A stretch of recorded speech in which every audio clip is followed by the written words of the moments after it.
Hey guys, this is Yankesh Chabra. Today we're gonna start a new chapter which is called charges. This is the sixth chapter in the Companies Act 2013 and this covers sections 77 to 87. तो charges होता क्या है? Section 216 में इसकी definition दी है. Section 216 बोलता है any interest or lien created on the property or assets of a company, on the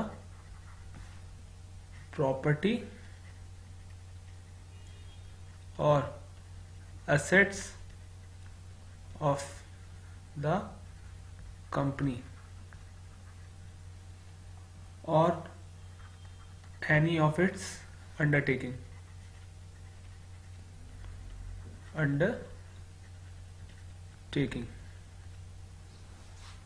or both as security and include a mortgage.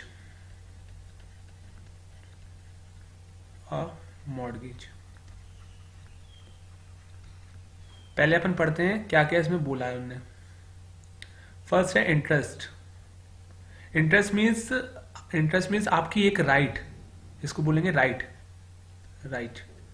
जो आपकी राइट है उसके ऊपर. और लीन विच इज आपके अंडर है, मतलब कोई प्रॉपर्टी. इंटरेस्ट मान लो ये भी एक राइट टाइप की होती है जो आपके पास है, तो आप इंटरेस्ट मान लो या लीन हो. Created on the property on the asset of a company. किसकी एसेट है? कंपनी की, और उसकी कोई अंडरटेकिंग की, और इंक्लूड्स अ मॉर्गेज. चार्ज एक ऐसा होता है लाइक आपने 100 रुपीज का लोन लिया. उसके लिए आपने ये एक लैंड है, इसको आपने गिरवी रख दिया. इन सिंपल टर्म्स गिरवी, या इस पे चार्ज क्रिएट कर दिया आपने. चार्ज क्रिएट कर दिया, तो ये अभी तो आपका है, बट अगर आपने डिफॉल्ट किया, 100 रुपीज आपने पे नहीं किए, तो ये लैंड किसका होगा? ये. तो इसका मतलब ये होता है चार्ज. तो चार्ज का मीनिंग किसमें दिया है? सेक्शन 216 में. Interest on lien created on the property और एसेट्स ऑफ अ कंपनी और एनी ऑफ इट्स अंडरटेकिंग और both as security and includes a mortgage. तो ये होता है चार्ज. अब आगे चलते हैं अपन. अब चार्ज दो टाइप के होते हैं. फर्स्ट होता है फिक्स्ड और specific charge.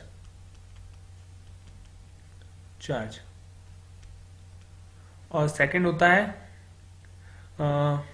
Floating charge.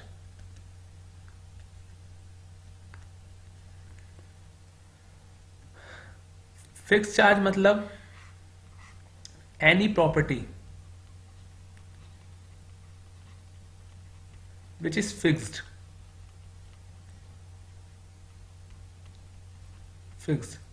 like this is a land. ये मैंने आज 1 अप्रैल 2014 में आपको मैंने ये लैंड मतलब गिरफ्त चार्ज रखा है, और अप्रैल 2017 तक इसमें ना कोई चेंज आएगा, ना ये इसका साइज बढ़ेगा, ना ये कहीं और जा सकता है. तो ये क्या है? फिक्स्ड है. अब फ्लोटिंग चार्ज, एनी प्रॉपर्टी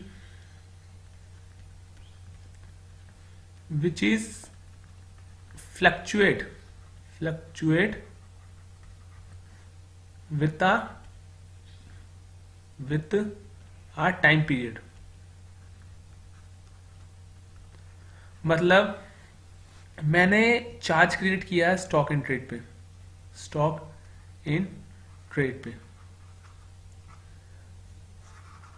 अब इसका एग्जांपल लेते हैं. ये 1 अप्रैल 2014 को मैंने चार्ज क्रिएट किया है, तो मेरा स्टॉक इन ट्रेड था 150, और अप्रैल 2014 में मेरा चाहे स्टॉक इन ट्रेड हो सकता है 90 हो गया.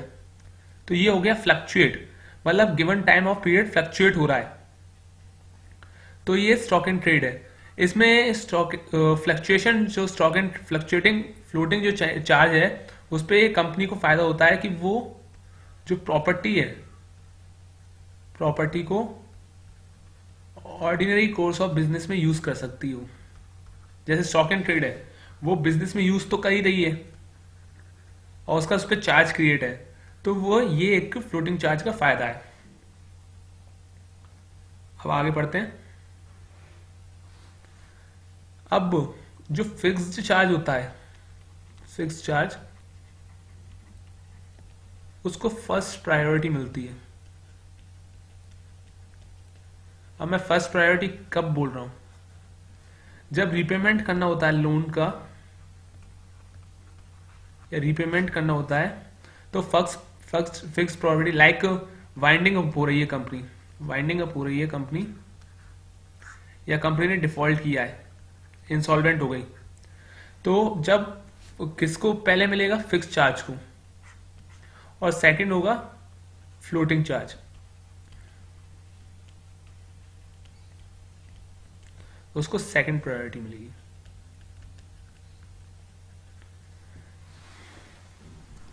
तो पहला फिक्स चार्ज को मिलेगा और सेकंड फ्लोटिंग चार्ज को मिलेगा।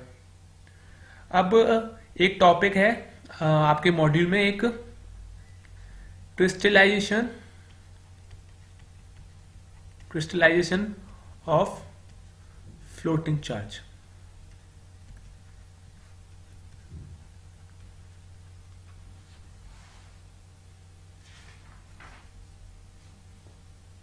Crystallisation of floating charge means जो फ्लोटिंग चार्ज है वो कब फिक्स्ड हो जाएगा, फिक्स्ड चार्ज बन जाएगा।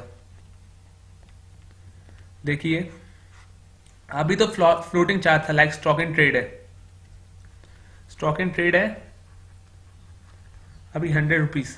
तो कब ये तो फ्लक्चुएटिंग चार्ज है, तो कब ये फिक्स बन जाएगा?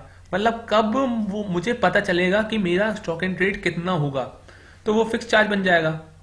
तो इसमें बहुत सारी कंडीशंस दी है, लाइक जब कंपनी लिक्विडेशन के लिए जाने लगेगी, लिक्विडेशन पे जाने लगेगी, तो लिक्विडेशन पे जब कंपनी गई, तो जितना स्टॉक ट्रेड लिक्विडेट के टाइम बचेगा उतना किसका हो जाएगा? वो फिक्स चार्ज हो जाएगा। सेकंड है, कंपनी ने जो काम बिजनेस है वो बंद कर दिया, शट डाउन कर दिया, तो जिस टाइम वो उसने शट डाउन किया होगा उस टाइम जितना स्टॉक एंड ट्रेड है वो फिक्स हो जाएगा। थर्ड है,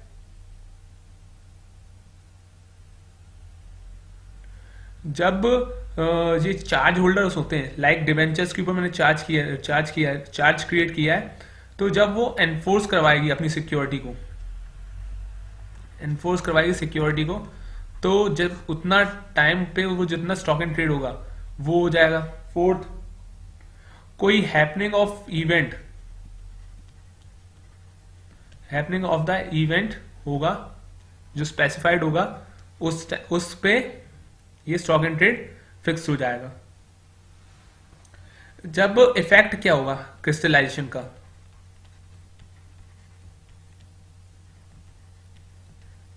क्रिस्टलाइजेशन का इफेक्ट क्या होगा? अभी फ्लोटिंग चार्ज को कौन सी प्रायोरिटी मिल रही थी? Second priority.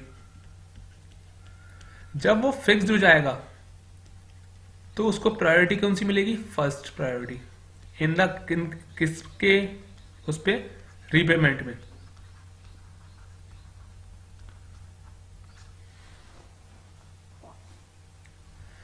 तो प्रायोरिटी किसको मिलेगी? सेकंड प्रायोरिटी मिलेगी, जब सेकंड प्रायोरिटी से फर्स्ट प्रायोरिटी पे आ जाएगा। ये होता है क्रिस्टलाइजेशन का इफेक्ट। अब एक और टॉपिक है आपके इसमें,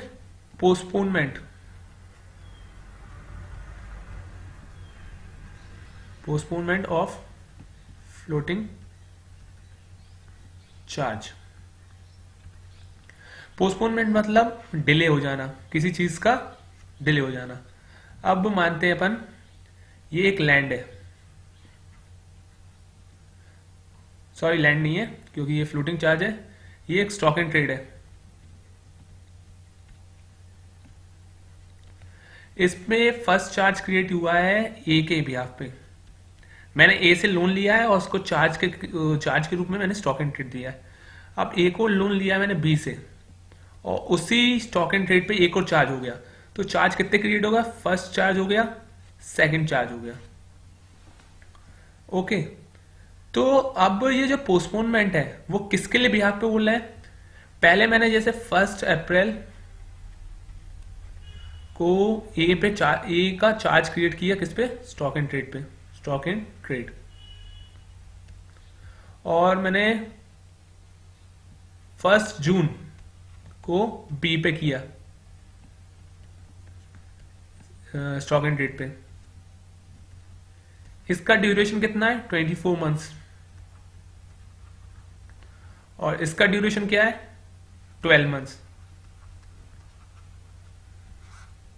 तो जो मैंने बी का किया है चार्ज, उससे ए का जो फिक्स्ड, जो फ्लोटिंग चार्ज का जो चार्ज है वो पोस्टपोन नहीं हो रहा, delay.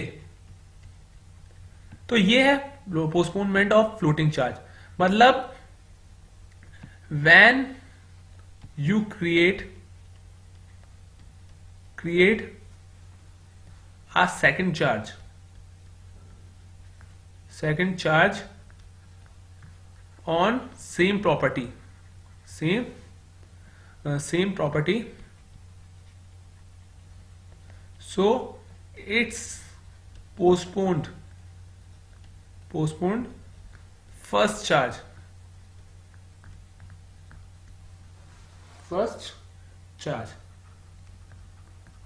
so this is a postponement of charge, postponement of floating charge। क्योंकि जो बी वाला चार्ज है वो पहले फिक्स्ड हो जाएगा, क्योंकि उसकी ड्यूरेशन खत्म हो जाएगी, तो वो क्या हो जाएगा? क्रिस्टलाइज पहले हो जाएगा। तो जो ए वाला जो चार्ज था वो पोस्टपोन हो जाएगा, डिले हो जाएगा टिल द मैच्योरिटी पीरियड, जिसकी 24 मंथ्स अपन ने अभी की है मैच्योरिटी तक, वो फिक्स हो जाएगा।